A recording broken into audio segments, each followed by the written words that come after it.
पहला क्वेश्चन है यहाँ पे ढूंढाली बोली है।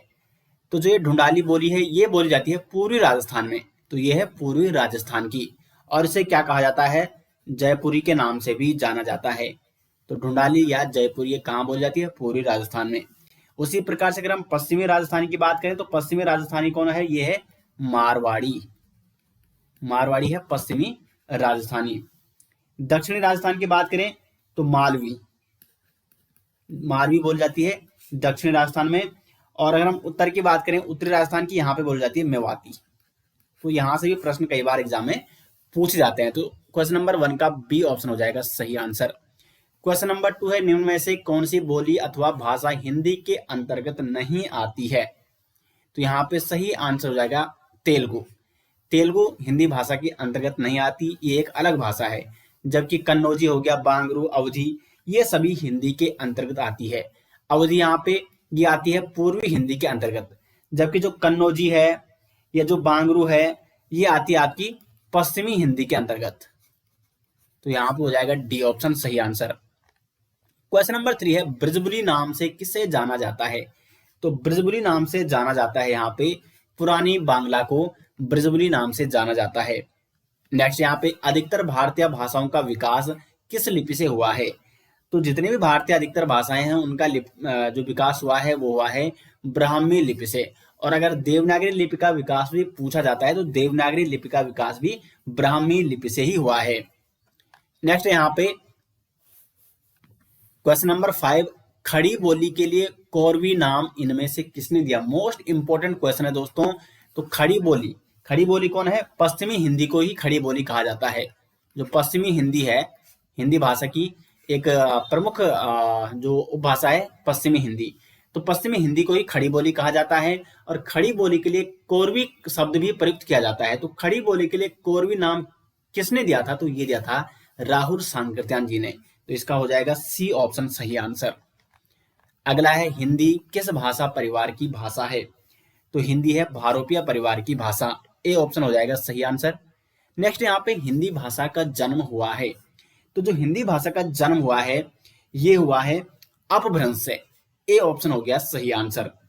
मैंने आपको हिंदी भाषा का विकास के बारे में डिटेल्स में बता रखा है, और किस प्रकार हिंदी भाषा का विकास होता है ये मैंने डिटेल्स में आपको समझा रखा है। तो मैंने वहां पर आपको बताया था हिंदी भाषा का जन्म हुआ है अपभ्रंश से। जबकि अगर हिंदी की आदि जननी की बात करें तो वो है संस्कृत, क्योंकि संस्कृत से ही सभी भाषाओं का विकास हुआ है, तब चाहे वो हिंदी हो या अन्य भाषाएं। तो हिंदी की आदि जननी कहलाती है संस्कृत। लेकिन हिंदी भाषा का जो जन्म हुआ है, हिंदी से जो पहले थी वो थी अपभ्रंश। तो हिंदी भाषा का जन्म हुआ है अपभ्रंश से। अगला यहाँ पे निम्न में से कौन सी भाषा देवनागरी लिपि में लिखी जाती है, गुजराती, उड़िया, मराठी या उर्दू। तो इसमें जो सही आंसर हो जाएगा, इसमें मराठी जो भाषा है इसकी लिपि है देवनागरी लिपि। बाकी गुजराती, उड़िया और उर्दू इनकी भाषा क्या है, इन भाषाओं की जो लिपि है वो देवनागरी नहीं है। मराठी की यहाँ पे देवनागरी लिपि है, मराठी देवनागरी लिपि में ही लिखी जाती है। अब बात करें अगर हम देवनागरी लिपि में लिखी जाने वाली जो भाषाएं हैं जिनकी लिपि क्या है, देवनागरी लिपि है, तो यहाँ पे हो गया हिंदी, हिंदी हो गया, नेपाली हो गया, मराठी मैंने आपको यहाँ पे बता दिया है, कोंकणी, उसके बाद कश्मीरी, बोडो, ये सभी भाषाएं ऐसी हैं जो देवनागरी लिपि में लिखी जाती है। तो ये भी आपको नोट करना है, कई बार एग्जाम में पूछा जाता है। बढ़ते अपने अगले क्वेश्चन की ओर, निम्न में से कौन सी बोली अथवा भाषा हिंदी के अंतर्गत नहीं आती है। तो यहाँ पे तेलुगु हिंदी के अंतर्गत नहीं आती है, कन्नौजी, बांगरू, अवधी ये हिंदी के अंतर्गत आती है। 10 यहाँ पे हिंदी की विशिष्ट बोली ब्रज भाषा किस रूप में सबसे अधिक प्रसिद्ध है। तो जो ब्रज भाषा है ये है एक काव्य भाषा के रूप में प्रचलित, क्योंकि बहुत सारी काव्य रचनाएं ब्रज भाषा में की गई है। तो इसका हो जाएगा डी ऑप्शन सही आंसर। अगला यहाँ पे, भारतवर्ष में हिंदी को आप किस वर्ग में रखोगे। तो भारतवर्ष में हम हिंदी को रखेंगे राजभाषा के वर्ग में, क्योंकि हिंदी क्या है, भारत की राजभाषा है। संविधान के भाग 17 में हिंदी को राजभाषा के रूप में रखा गया है। आर्टिकल 343 से लेकर 351 तक हिंदी भाषा का उल्लेख हमें देखने को मिलता है, जिसमें आर्टिकल 343 कहता है कि संघ की राजभाषा क्या है, हिंदी है, तो इसलिए हिंदी को हम राजभाषा वर्ग में रखेंगे। नेक्स्ट यहाँ पे पश्चिमी हिंदी की दो बोलियों का सही युग्म कौन सा है? तो यहाँ पे आप देख सकते हैं खड़ी बोली और बुंदेली, ये दोनों पश्चिमी हिंदी के अंतर्गत आती हैं, तो यहाँ पे डी ऑप्शन हो जाएगा सही आंसर। क्वेश्चन नंबर 13 है अर्धमागधी अपभ्रंश से विकसित बोली कौन सी है? बघेली है यहाँ पे अर्धमागधी अपभ्रंश से विकसित, तो बी ऑप्शन हो जाएगा यहाँ पे सही आंसर। अब जो बघेली है ये किस भाषा की उपबोली है? ये है पूर्वी हिंदी के अंतर्गत आती है। पूर्वी हिंदी में कौन कौन सी आती है? अवधी, बघेली और छत्तीसगढ़ी।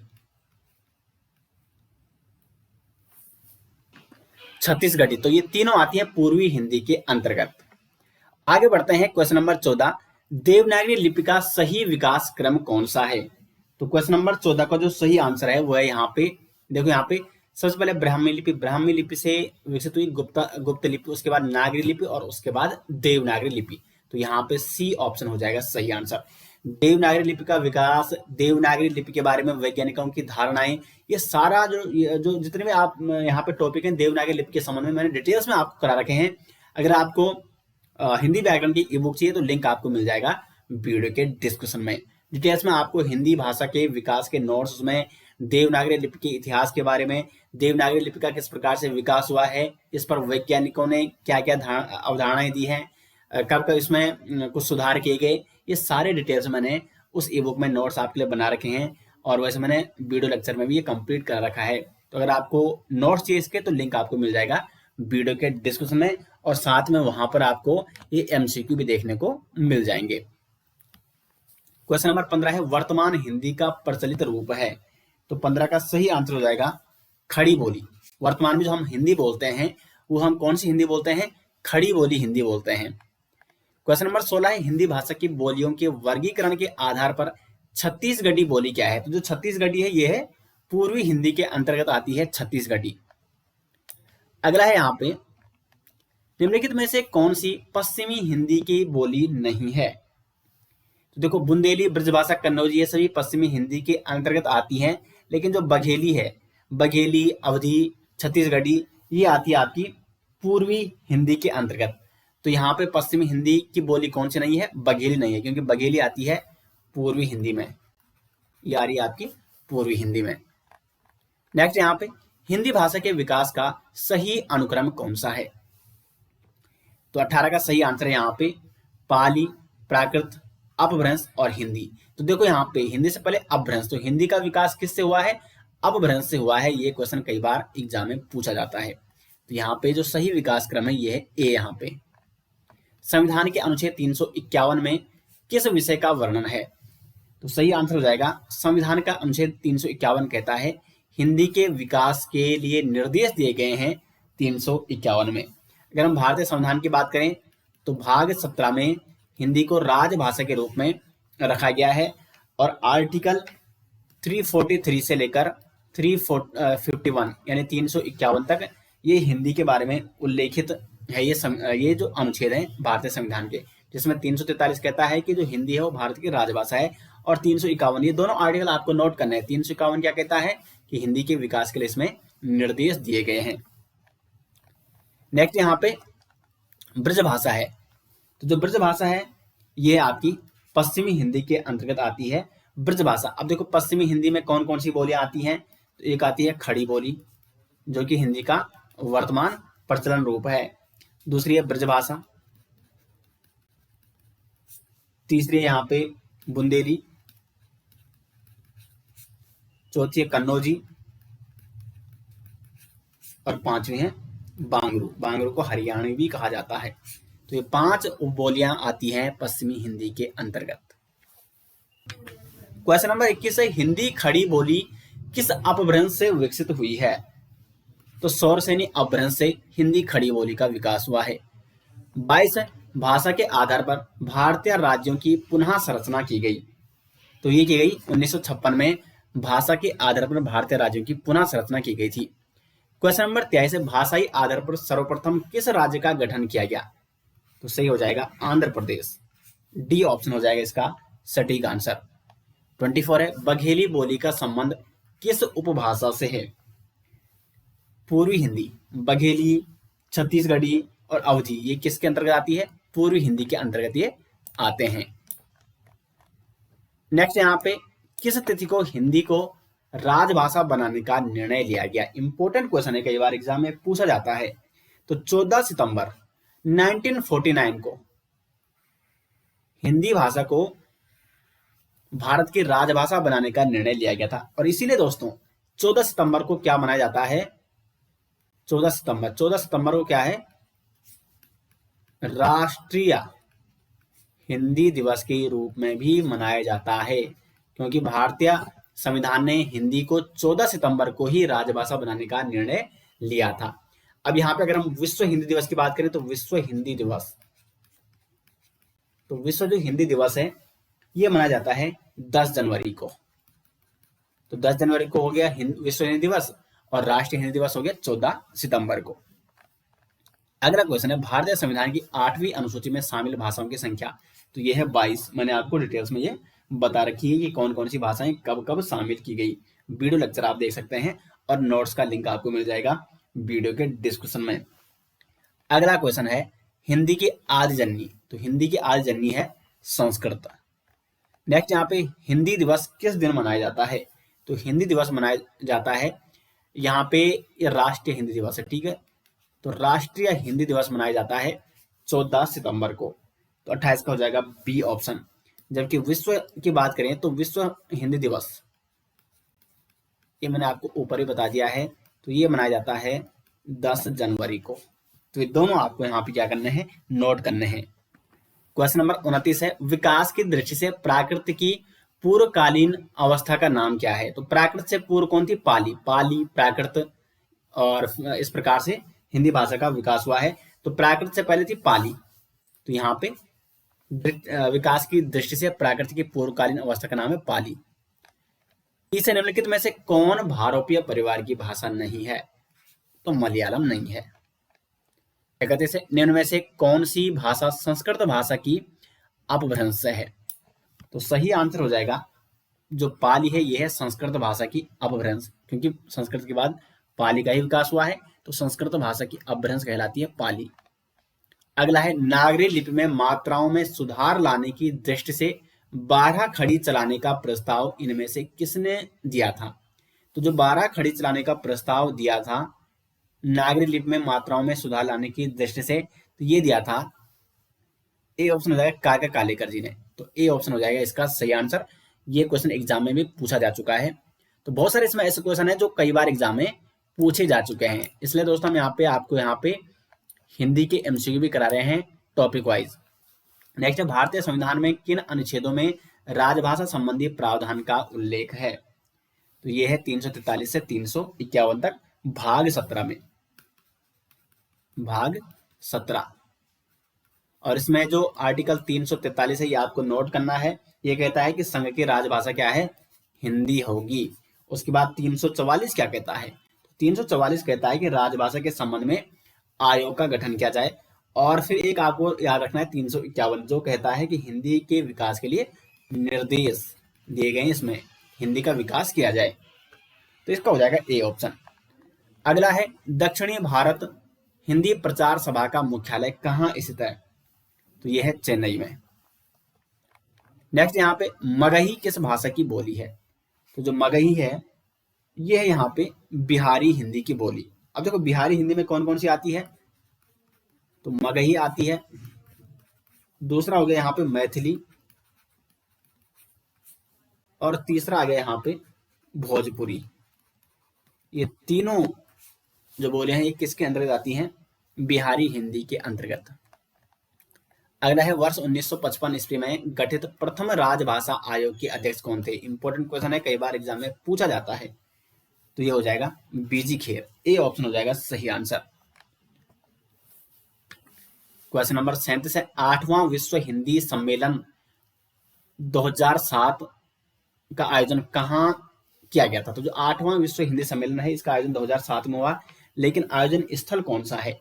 तो सही आंसर हो जाएगा इसका डी ऑप्शन है, न्यूयॉर्क। अब यहाँ पे देखो जो अब एग्जाम में पूछे जा सकते हैं, एक तो प्रथम ये कई बार पूछा जाता है। तो प्रथम विश्व हिंदी सम्मेलन ये 1975 में हुआ था नागपुर में। एक पूछा जा सकता है 11वां, लास्ट के दो, ठीक है। 11वां ये हुआ था 2018 में, और ये कहाँ हुआ था? पोर्ट लुई में, पोर्ट लुई नामक शहर में, जो कि कहाँ है? मॉरिशस में है।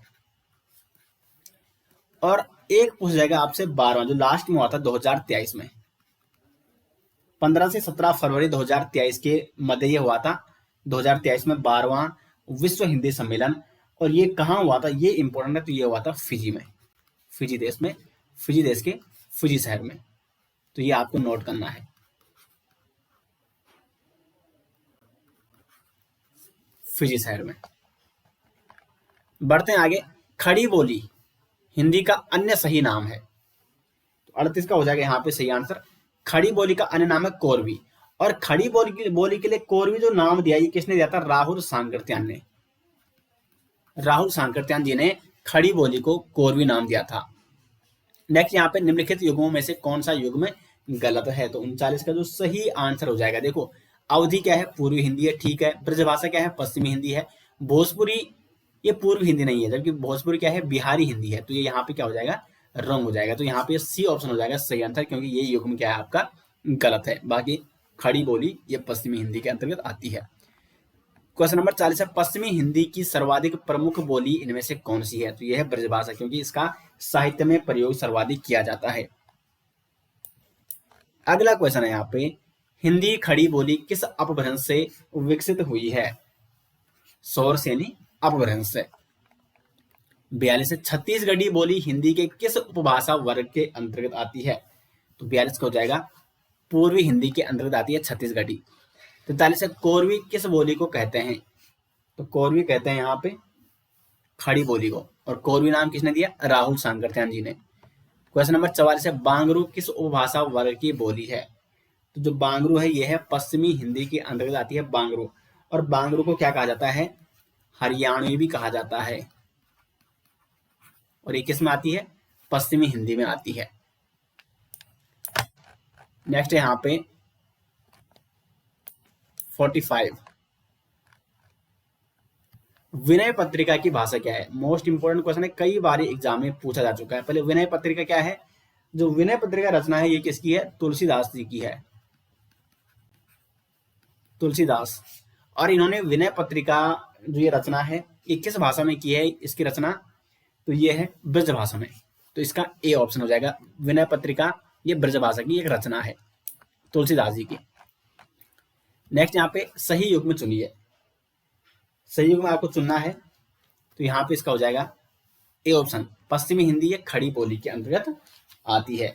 अब यहाँ पे देखो, जो मारवाड़ी है ये तो राजस्थानी है, ठीक है, ये तो पश्चिमी राजस्थानी है, तो इसलिए ये युग्म भी गलत है। बिहारी नहीं बल्कि पश्चिमी राजस्थानी यहाँ पे होना चाहिए था। गढ़वाली ये पहाड़ी हिंदी के अंतर्गत आती है, और बघेली ये आती है पूर्वी हिंदी के अंतर्गत। तो यहाँ पे ए ऑप्शन सही है। 47 है, पश्चिमी हिंदी में कौन बोली है? तो पश्चिमी हिंदी में कौन आती है? कन्नौजी। 48 है, यह बोली पूर्वी हिंदी वर्ग की बोली नहीं है। तो इनमें से कौन सी बोली ऐसी जो पूर्वी हिंदी वर्ग की नहीं है? तो ये है बुंदेली।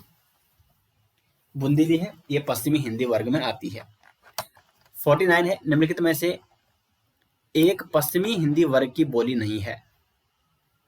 तो यहाँ पे छत्तीसगढ़ी, क्योंकि ये भी पूर्वी हिंदी के अंतर्गत आती है। हमें पश्चिमी हिंदी यहाँ पे देखना है, तो बाकी अन्य पश्चिम हिंदी के अंतर्गत आती है। नेक्स्ट, हिंदी भाषा का प्रथम प्रमाणिक ग्रंथ कौन सा है? तो यह है पृथ्वीराज रासो हिंदी भाषा का प्रथम प्रमाणिक ग्रंथ है। और इसके रचनाकार कौन है? चंदवरदाई। तो दोस्तों यहाँ पे हिंदी भाषा के विकास से संबंधित कुछ महत्वपूर्ण प्रश्न मैंने यहाँ पे आपको कवर कराए। 50 इंपोर्टेंट क्वेश्चन जो कई बार एग्जाम में पूछे भी जा चुके हैं और आगे भी एग्जाम में पूछे जाएंगे। उम्मीद करते हैं आपको वीडियो पसंद आई। मिलते हैं दोस्तों नेक्स्ट वीडियो, तब तक के लिए धन्यवाद।